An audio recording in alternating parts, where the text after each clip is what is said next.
I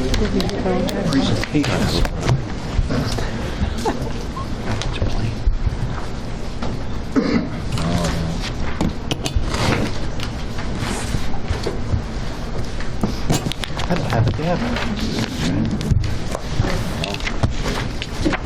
Just advise minutes. Those are added. Got it.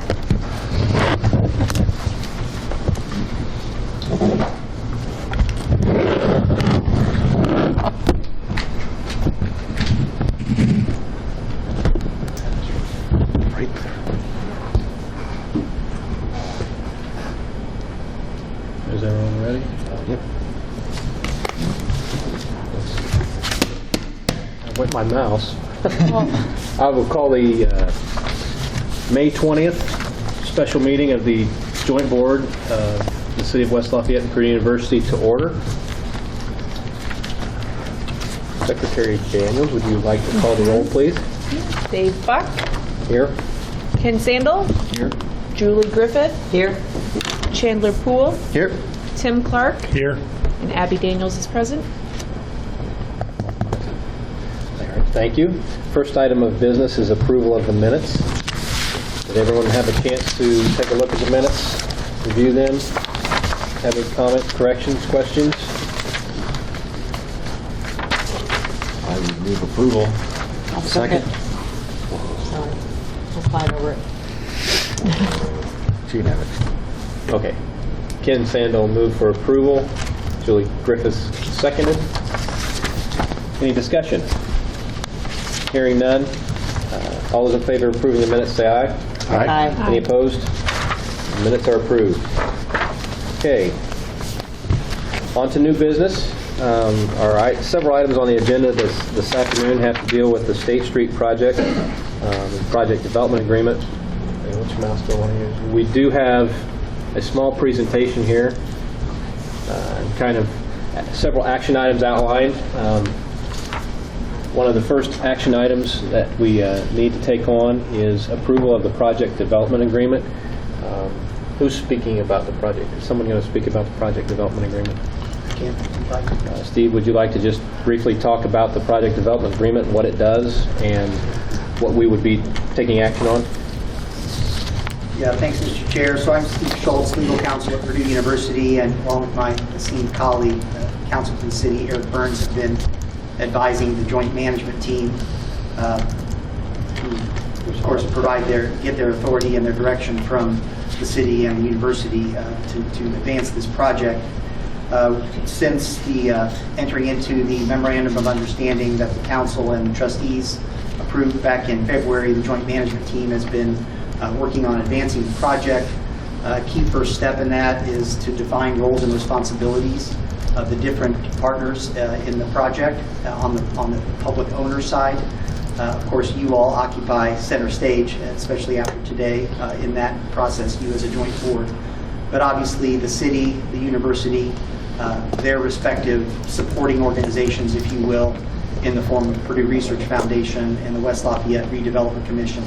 All four of those entities, along with the joint board, are parties to this project development agreement, which, as I say, defines the roles, responsibilities, rights, and obligations on the public side of the project, so that we have this platform that we can use to then go out and engage with the private sector in the procurement process.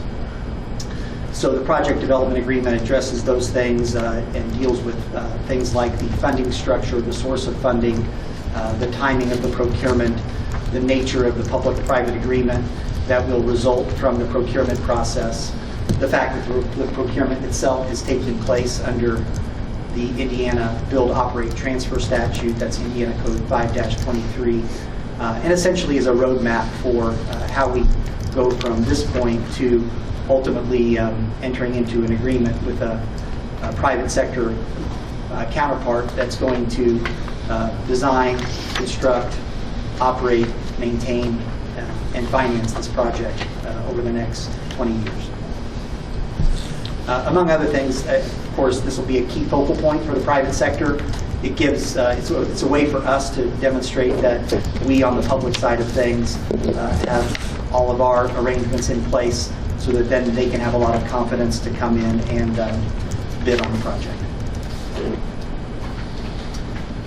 One question related to one of the things that's included in here is Exhibit 3.1, which was this first supplement.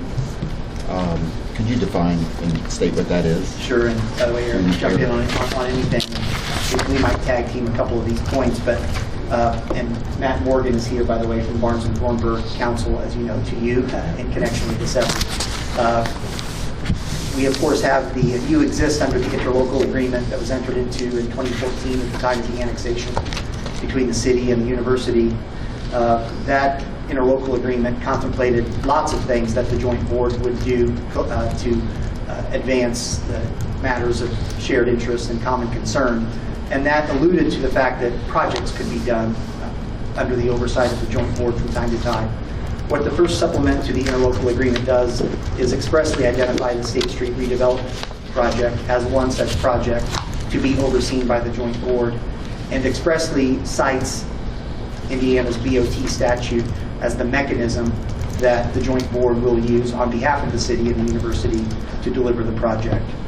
The Indiana General Assembly, in its last session, just clarified that the state, for purposes of the Build, Operate, Transfer statute, includes universities. So we're on firm footing when we say that the joint board, using its delegated authority from both the city and the university, can be used to deliver a project under the BOT statute. Okay, thank you.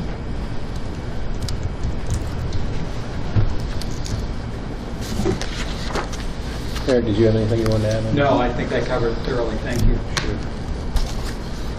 So at this time, I would entertain a motion to put the project development agreement, and second, to put the project development agreement on the floor for further discussion. Motion that. So moved. So moved. Second. Chandler moved and Ken seconded. Is there any additional discussion or questions regarding the project development agreement for the State Street project? I think it's important to note that Board of Trustees have approved this, City Council has approved it, Redevelopment Commission has approved it, and the PRF Board of Directors has approved it as well. Through its executive committee, yes. Correct. So it's been reviewed extensively and approved extensively. Within it, it spells out that the joint board will act as the governing body under the BOT, as Steve kind of talked about there. At some point, either as a part of this motion or as a separate acknowledgement, we need to acknowledge that and accept that role as a part of this project development agreement. So, did you want to step through some more of these slides at this time, or was that more? Yeah, I could do that and give folks a sense of what that does, and maybe Eric can speak to the first slide, which is just the TIF district slide. Yeah.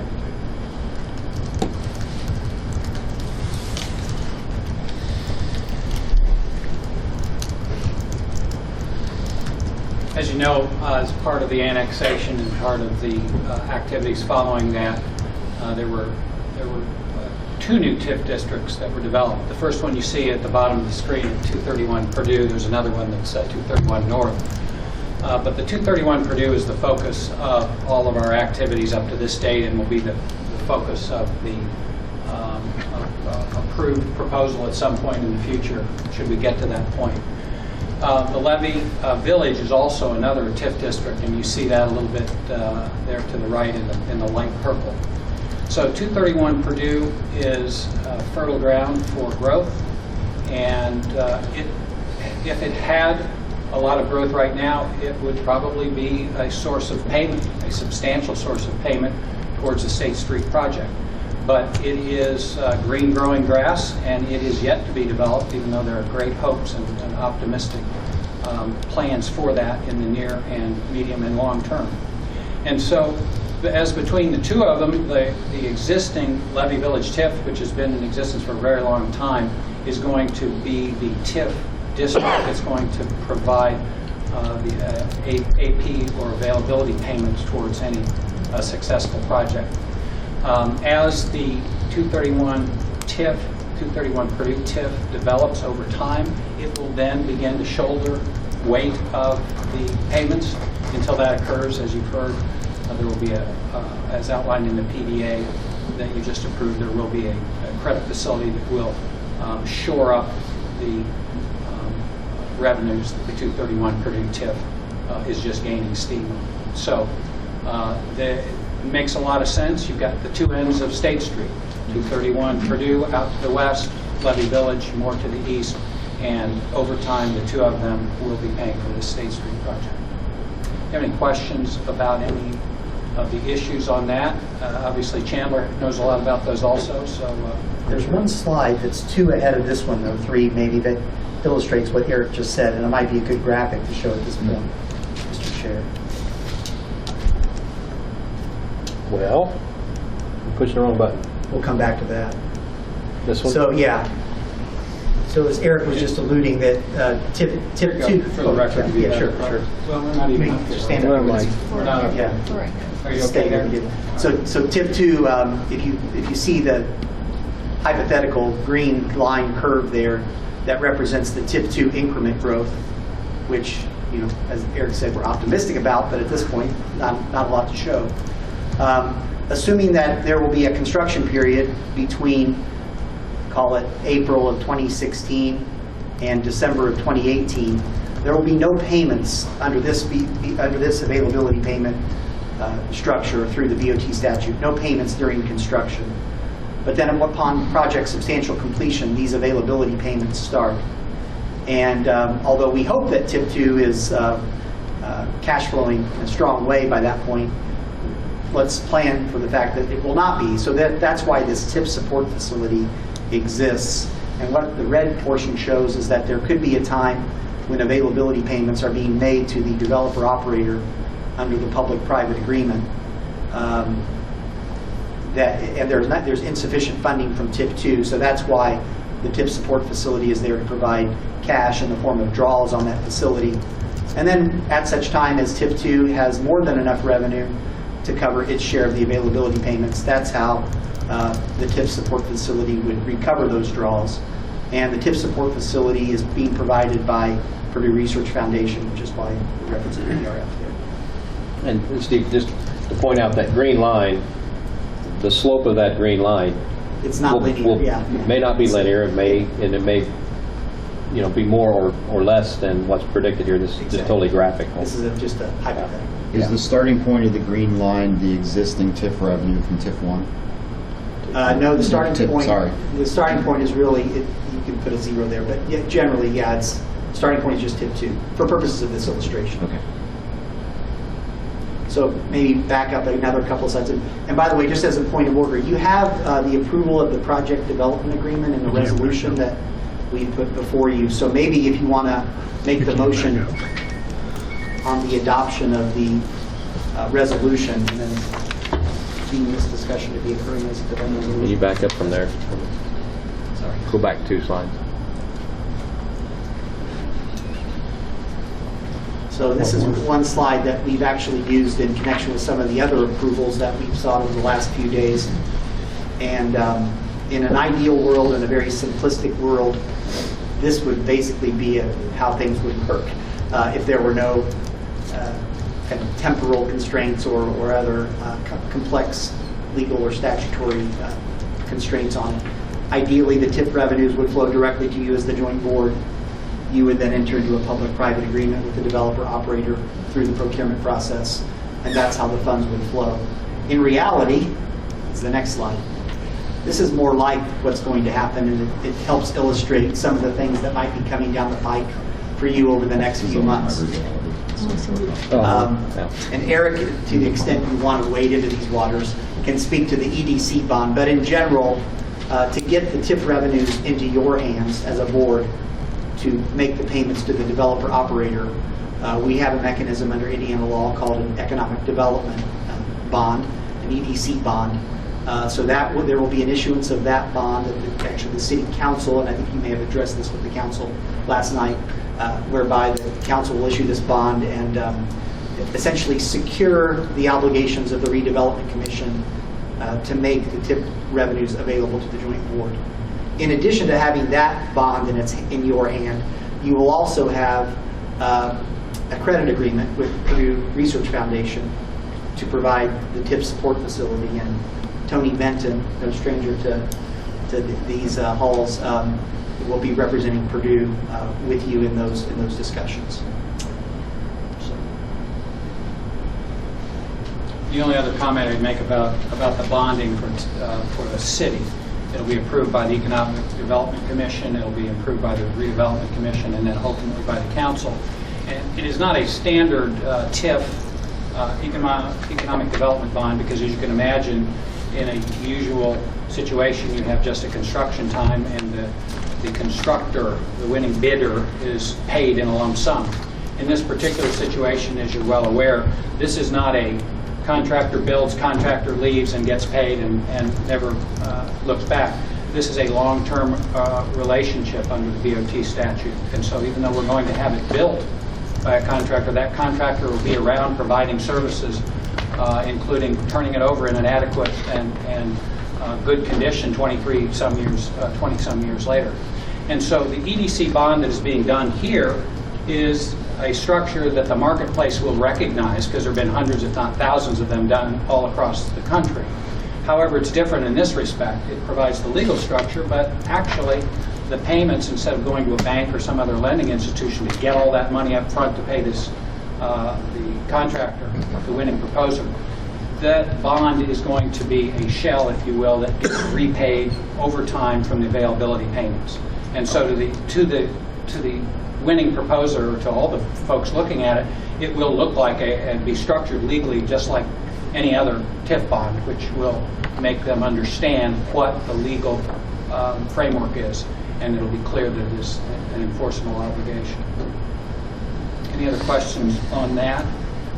Were you going to entertain a motion on the resolution itself? Actually, I was going to ask to back up and just amend the motion for the approval of the PDA to actually be to hear and approve Resolution 2015-01, which includes 5 items that I was going to read into the record. So would you make that amendment to your motion, Mr. Poole? So moved. I'll second. Okay, so the motion on the floor now has been amended to hear and adopt resolution number 2015-01, a resolution of the joint board under the City of West Lafayette, Purdue University interlocal agreement, May 20th, 2015. 4 items are contained within this resolution. Number 1, the project development agreement in the form reviewed and discussed at this meeting is hereby approved, or will be if we approve this motion. Number 2, the representatives of the city and the university that have been identified and discussed at this meeting as having key responsibilities with respect to the project and are hereby confirmed and ratified as members of the joint management team under the project development agreement. So we'll need a little more discussion on number 2. Number 3, in recognition of the authority delegated to it under the project development agreement, the joint board hereby acknowledges and accepts the role of a governing body with respect to the project for purposes of Indiana Code 5-23 and in accordance with the first supplement.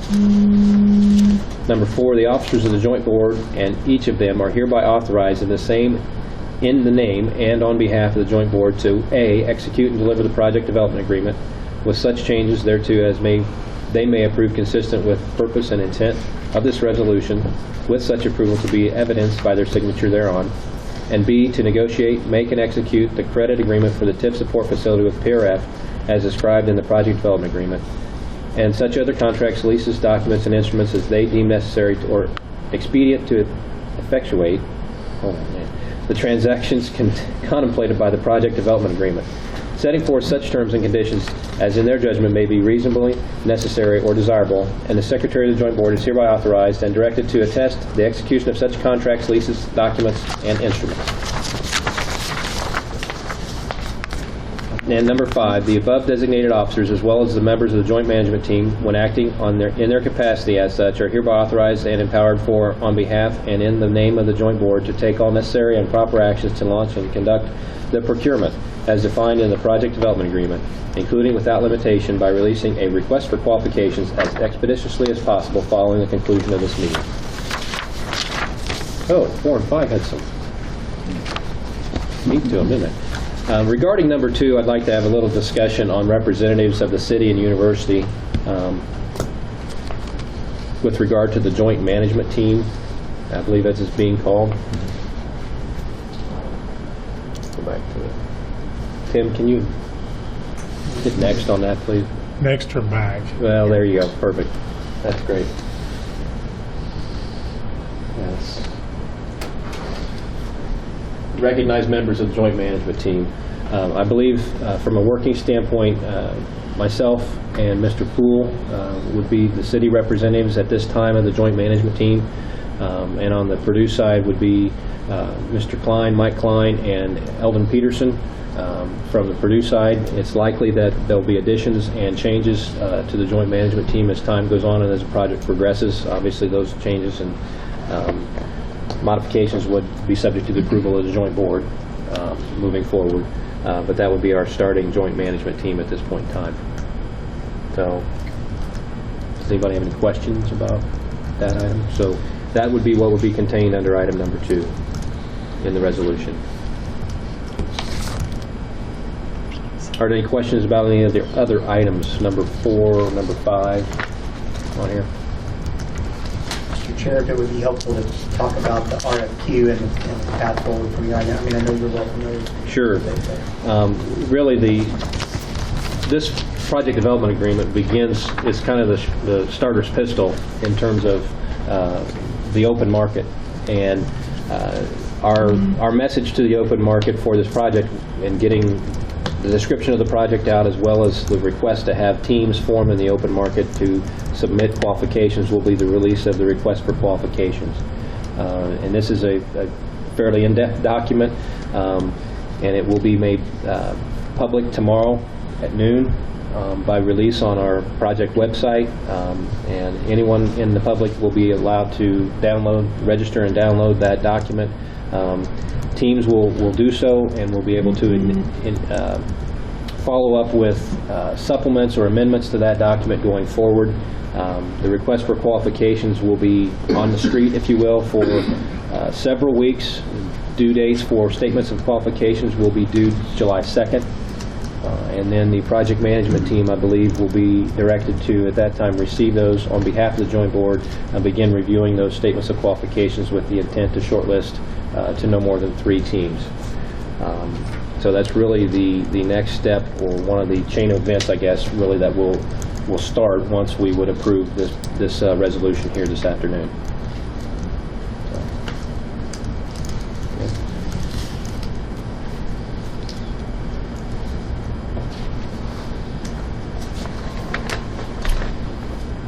Any other questions? Any other discussion on the resolution? All right. With that, I will call the question and take a vote. All those in favor of approving Resolution 2015-01 on its first and only reading, please signify by saying aye. Aye. Aye. Opposed, same sign. Resolution is passed. There you go. Thank you very much. We do have one more item of business. I believe that's all we need for the State Street, right, Steve? I believe so. We do have another item of business for the joint board's consideration and attention this evening.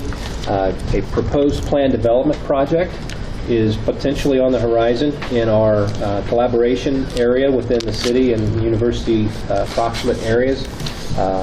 Local attorney Mr. Dan Teeter is here tonight to represent the Alpha Omicron Pi sorority, who has had I guess technically a pre-filing meeting. Yes, we had a pre-submission meeting. Pre-submission meeting. Yeah, with the area plan. With the Air Plan Commission and some city staff, and as a part of the joint board's mission, we are to collaborate on projects in the collaboration zone, provide our opportunity as a checkpoint agency to provide input in that project. This project has not been officially filed yet with the Area Plan Commission as an applicant for rezone, but between now and our next meeting, it's very likely that will happen. So we wanted to take the opportunity to give them the invite, if you will, to come and give us a presentation about what they're considering, so that when they do make a filing, we'll be all the more ready to weigh in on any comments that we may have as a joint board. So with that, I'll turn over to Dan. All right. Thank you, David. Just a few comments. My name again is Dan Teeter. I'm an attorney with Riley, Teeter, and Schreier. I represent Shane O'Malley, who's the owner presently and the developer of this site. Tim Allen Siefer is with Teeter Design. Both of them are present. And back in the audience, they'd be happy to respond to any questions that you might have that I can't answer for you on this. As David indicated, We're prepared to file a plan development for this project at the end of the month. It's presently zoned R3U and would be a plan development RS, or a residential project. So if we file our draft plan by the end of the month, we would then have a public meeting in July, and then a West Lafayette City Council meeting in August on this one. The project is located at the corner of Harrison and Grant Street. It's at the northeast corner of the site. There's 3 old buildings on it, 3 residential older buildings on it. They presently have 22 beds located in there. They're in very poor shape. If you look south to the new Grant Street project that was built, you see a great difference between the two. So we're hoping we can do something that looks comparable or compatible and helpful to that area as well. It's going to be for AOPI. AOPI used to be here, at least when I was in school, 4 or 5 years ago anyway. Maybe a few more than that, but I think they've left. They've come back. They're very strong nationally, and they want to come back to Purdue, and this is a site they would like to have. They plan on doing a 3-story building with 1 floor underground parking, and then on-site parking as well for this. From that, we would have minimal signage, some decorative lighting. We'd have some bicycle parking on there as well. The project would face Grant Street in addition to that. So I would anticipate that we would probably be looking at the end of this year, perhaps the first of next year, before we would raise and start the project. The project would take approximately about a year to build. So with that, I'd be happy to answer any other questions that you might have. This is the plan development process here, one of the checkpoint agencies now, which has never been done before, so new for me, new for you. I don't know what else you'd like to see in the future from this. If you want more, we can provide that for you. Generally, we have the checkpoint agency meeting down at Area Plan Commission, so you're special in that regard, but we hopefully answered your questions and would like to hear any comments that you might have. Sure, and Dan, I'll open up with it's very likely that some representation at those checkpoint meetings going forward may include somebody from the joint board, or at least representing the joint board, to weigh in on any comments during that process of the pre-filing, draft plan filing, and so on and so forth. I would say, when you talk about that, the first step is a pre-submission, which we've had, then a draft plan meeting. So we file the draft plan by the end of this month, have the draft plan meeting next month, get the preliminary plans ready for the following month for the public hearing, and then if those plans are approved, we bring those to West Lafayette for their approval. So it's approximately 90-day process with the plan development. It never seems to go quite that smooth, so sometimes it takes an extra 30 or 60 days in that process. And I think we're all up here hopeful that you can, at the point of the public hearing, be able to say the city staff has reviewed this, they support it, the joint board has reviewed this, they support it, and you've got the input of the things that may be of adjustment, if you will, to be able to, another parking space or whatever it may be, to be able to use this as a stamp of approval, if you will, as far as the checkpoint agency. Approval, I appreciate that. Well, what I like to hear. I'm sure you do. You like to have a perfect record, don't you? Try and get along. I have a simple, silly question. Is this a traditional sorority that we are accustomed to seeing, like on Tower Acres? Yes. Okay. I have on the first page there, you can see what it's going to look Sure. like. And it's going to have, I think we're talking about 61 beds, 16 bedrooms. We're going to have a house mother who has her own apartment in it, so it's a traditional, what I would say would be a traditional fraternity sorority type of establishment. It shows in there where basically the main floor is study and a kitchen and those type of areas, and then the bedrooms are on the second, third floor. Does that answer your question? I think so, yeah. That seems like a shift in that area, at least, as far as the makeup of that area. So that's an interesting placement, I guess, for I guess I traditional would say sorority. to West Lafayette, to the board as well, I've had a lot of interest in this. In the last 10 years, we've had none. And in the last year to 2 years, I've had a lot of people contact me with fraternities and sororities wanting to come back in and wanting to be in that area, which is interesting as well. I know, in the past, Purdue has kind of pushed to get everybody to go out to the acres. I don't know whether that's still the case. I'm not familiar with what else is going on out there, but they seem to want to come back to where, like the Bell House is, and some of those on campus. Is there still a potential for a provision in the plan development to allow shared parking on this property with the nearby Yes, part of it would property? be, we would want to use the McCutcheon parking garage for a few of the spaces, so we would have a number of spaces on site in the garage and on site parking above or on ground or the ground level. And then we would want to do a few of the spaces over at McCutcheon for that as well. What about the potential for a sorority on the east side of the alley? Is that still something built into this, or? That's also being looked at. Okay. So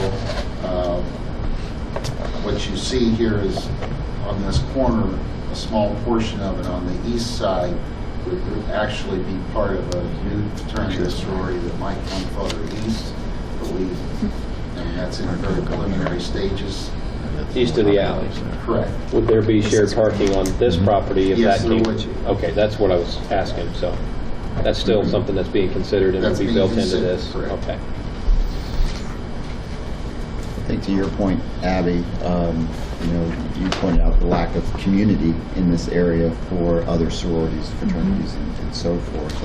I think that's an overall issue that the university is kind of looking at a little bit, in that as we look at a lot of these organizations that want to come back or presently don't have a house, are there opportunities to where I know in a lot of discussion, it's how they can build a community and be together, and so I think it's a bigger issue that we have to think about as a university, and what role we play in that, and how best we can support it.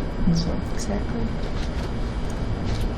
I think the initial pre-submission meeting went pretty positively, and the feedback that you guys got was pretty good. So I appreciate taking the time to come here and give us a heads up and a presentation about what may come before us, so that we're more prepared if and when it does. So thank you all very much. Appreciate it. Have a good evening. Thank you. Thanks. With that, I guess the last item that we have is to open the floor for any public comment from any members of the public here this evening that would like to make any comments. If there's anyone that would like to make a comment, please come up to the podium. You guys are just leaving. Scared him off. Yeah. All right. Hearing none. Motion to adjourn. Wait, are we setting a second meeting or next meeting, or do we have an already scheduled meeting on the? We have a tentatively already scheduled one. Okay. Off the top of my head. September. I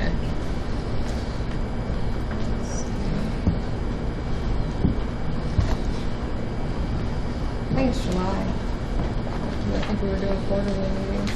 Okay, that's right. That sounds right.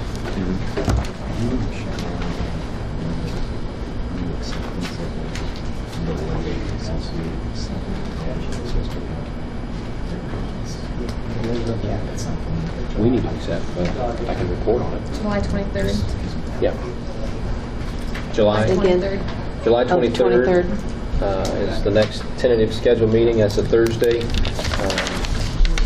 Mr. Chairman, would it be possible to look a little bit earlier date in July? There may be for an earlier meeting pertaining to the affordability cap. At some point. Sure. What would you think? Get Guys past the recall, call. yeah, who's the, I know we're not talking about the details of the leave tomorrow, draft RFQ, but RFP release is scheduled for late July, is that right? Yes. So sometime Might have probably. something before that. Yeah. To give us- Before July 23rd? Yeah, give time to. Like a week before that, you think? Yeah. 16th. Mid-month. Well, when I are our think board so. meetings, Steve?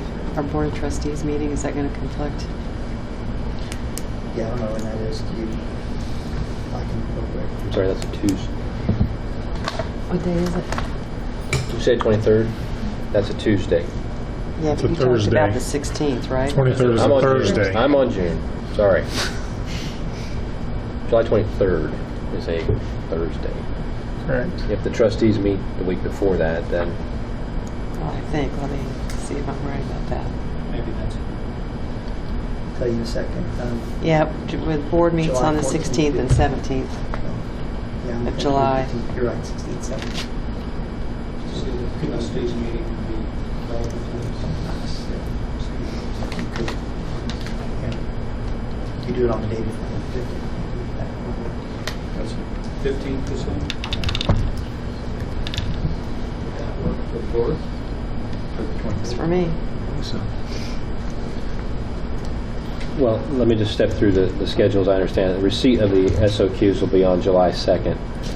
That being a holiday right after that, the review is not likely going to start in earnest till the 6th. I understand it's going to take at least 2 weeks, and then probably the third week will be summation of the review comments, and then that would put us on the week of the 20th. So perhaps the joint board as scheduled may work out pretty timely. So, You can always adjust it later. okay. I would, I guess, at this point feel like leaving it where it is, given there's other things swirling, because it seems like that might dovetail into my understanding of the RFQ review process through the month of July, and then really that third week is going to be a very busy week in terms of So you could making that determination, That goes into the RFP. and that might be when we could do it here. Right.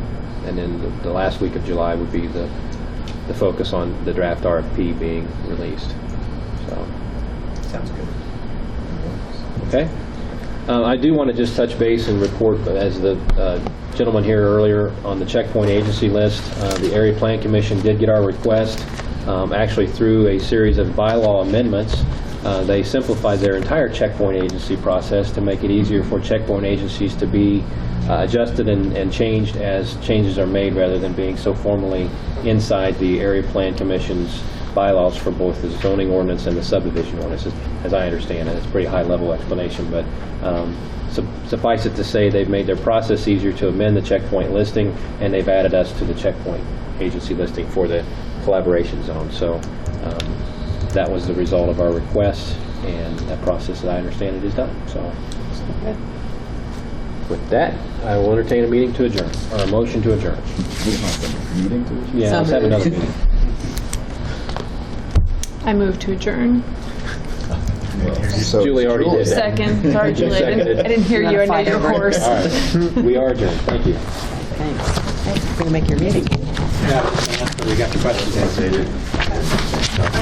Schedule meetings back to back. Now I have This one is far away. Yeah, I just rolled around and came right back. I'm good. How are you? Nice to see you. Having I know you've been busy.